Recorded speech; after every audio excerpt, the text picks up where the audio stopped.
Atif Qarni is an Asian American and former Virginia Secretary of Education. He is running for Congress in Virginia's 10th Congressional District as a Democratic candidate.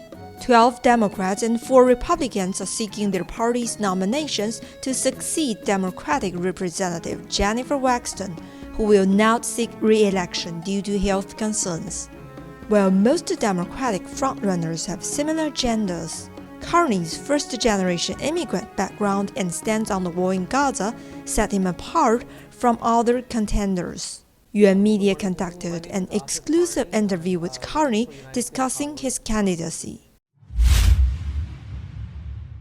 In 5th grade, when I moved in the middle of the school year, because of some of the students, these are 10-year-olds, right? So they're gonna tease and joke around. So they would say, "Hey, say this word." They would tell me a bad word to say, but I didn't know what that word was. What I remember the most is Mr. Teeter was my teacher.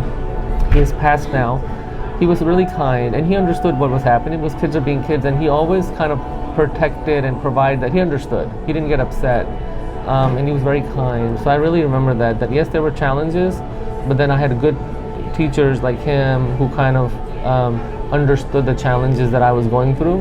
Actually, that experience helped me as a policymaker, right? Because when I was a policymaker, Secretary of Education, I remember going through those challenges in school and how can we make a more inclusive setting for Asian Americans in schools and what policies we can pass.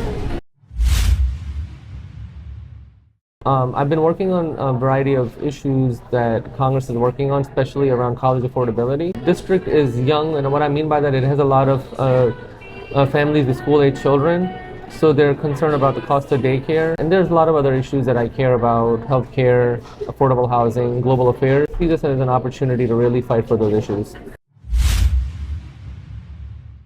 Education obviously is at my heart. I really care about that because I was the Secretary of Education. So looking at improving the quality of education, really raising teacher pay, because half of the teachers work in our district, can't afford to live in our district because the cost of living is so high. So I'm pushing for a national minimum teacher salary with a cost of living adjustment.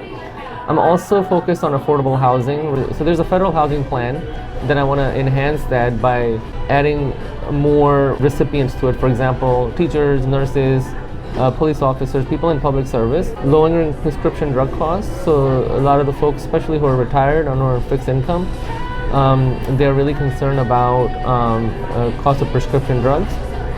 Also, I'm focused on just global affairs in general as well, is because we have a lot of wasteful spending there, and there's very little accountability on our tax dollars on how they're spent overseas.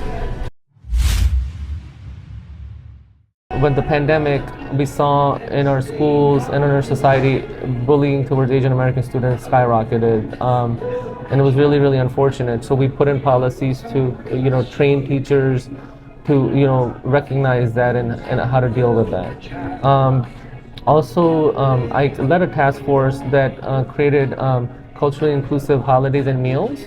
And then we also did a lot of other meaningful policy work where, teaching a full and complete history. So not only did it in having a more robust African American history, but it also focused on AAPI history as well and other histories. There are certain things that are really needed in Congress right now. One, we need somebody who listens. As an educator, you work on really listening to students and saying, hey, what are their needs, meeting their needs. Another thing that's very, very lacking in Congress is empathy, really understanding what every type of human being is going through in different groups. Empathy is very important. And the last thing I would say is cultural competency. Congress is not very diverse. And if you don't have that cultural competency, you don't understand the needs of people, you're not meeting with them. If your friends aren't diverse, then you're not hearing all these different perspectives. A lot of the career politicians, they don't really have a pulse on what the community is feeling. And the reason you see a very cookie-cutter approach from some of the other top contenders is because the political consultants give me the same advice, is that when you poll primary voters that are likely to vote in Democratic primaries, they care about women's reproductive rights, gun safety, and they're extremely concerned about Donald Trump coming back. All of those things are important, and I'm talking about those things as well. Because they're banking on a very low turnout, which is going to be predominantly older white population, right? Because those are the likely voters.